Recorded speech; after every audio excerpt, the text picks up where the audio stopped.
Welcome back, everybody. First, let me apologize for not having videos up for the last few weeks. But if you can tell in the background, I'm no longer in northern Minnesota. I'm actually out near Bozeman, Montana, on a small farm, converting an old post-frame greenhouse into a little hostel. It's going to have an apartment on either end of the building, with some sleeping rooms in between, a community kitchen, and then some community bathrooms.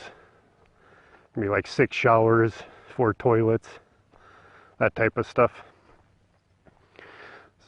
So we've been busy trying to prep everything for getting it tiled in the bathroom areas, getting it watertight. But before we get into the videos on this project, I've had some requests to show the Proctor House. So the remainder of this video is probably going to be on the Proctor House. I had went back there after I had finished what I was supposed to do, plus, and then put a deck on for them. So I got to check out the progress after about 4 weeks in between, because we were working on another project. I know I wasn't real proud of what the siding contractor did, but it's neither here nor there, I guess. I'll let the pictures explain. So without further ado, we'll get on with the Proctor House video finale. Well, this is what it looked like before we did all the framing and the work to it. Do we all remember the first video on this place?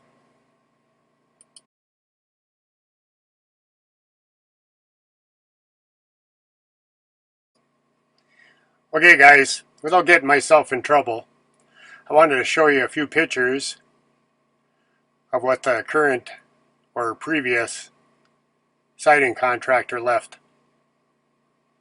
That's why I stress, get references, get pictures of prior work. Find out as much about a company or a person you're about to hire as you can before allowing them to do this.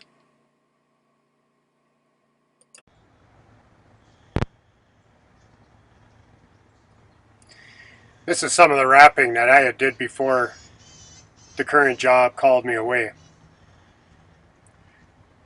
I made the comment in the prior video that I was not a brake operator, nor will I ever pretend that I am. I can muddle through it, but as you look, you can still see the little defects and flaws. Not anything like the previous pictures, but still.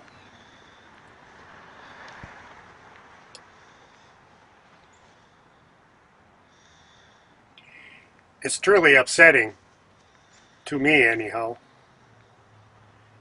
of the substandard work that went on when we tried so hard to make this addition look like it belonged versus something added on as an afterthought.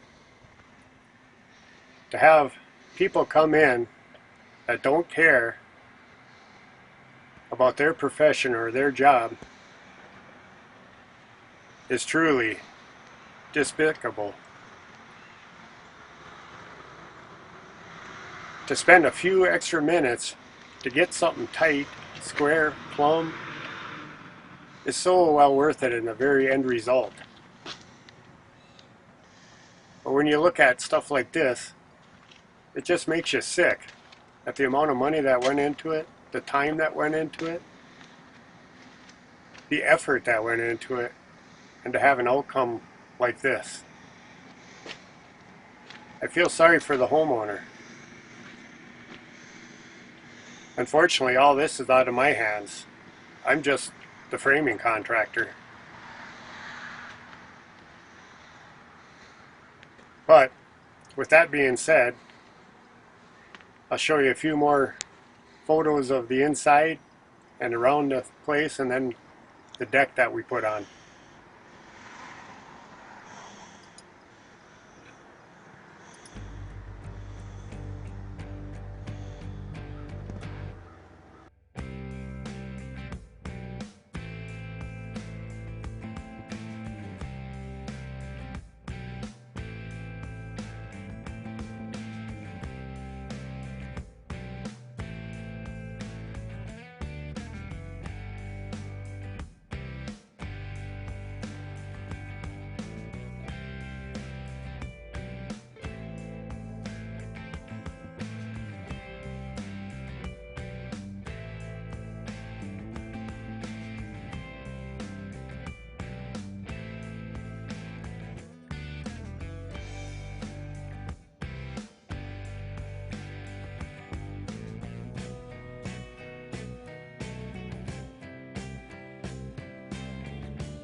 Currently all we're doing is bolting down the rim joists.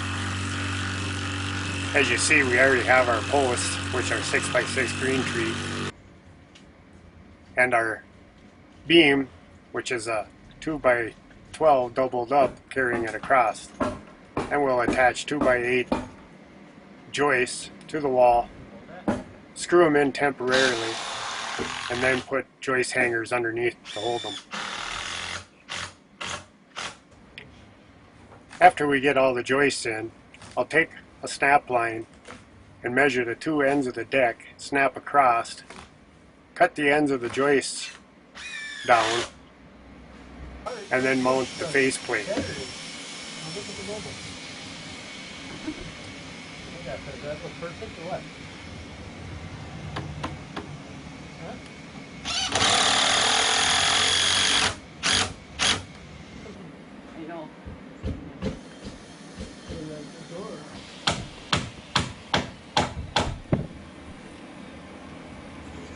I would have loved to have shown you the rest of the steps involved in this, but apparently somebody was not real proud of their work. So they flipped the camera over, and all I ended up with was a black screen. Anyhow, here are some pictures of the finished project. And with this, my time at the Proctor House is finished.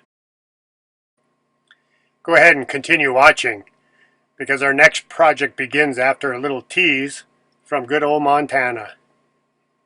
The sunsets here are just phenomenal, as is the sunrises.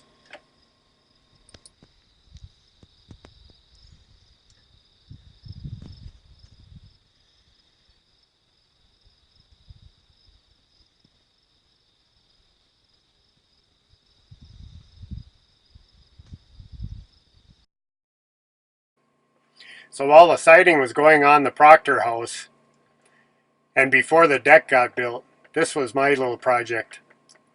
We're removing the roof right down to the bottom cord of the truss, hopefully leaving the drywall, running 2x the length of the building in multiple places, standing new trusses, securing them to those. But it's going to be interesting because there's a 4-foot energy heel to get a 22-foot room in a 30-foot garage. And it's 2-foot cantilever on either side with a 4-foot overhang to look something like the house. So, until next time, thanks for watching. I hope you enjoyed this video. And for those of you that bugged me about the finale, you finally got it of the Proctor House. So again, thanks for watching. Hope you enjoyed. See you next time.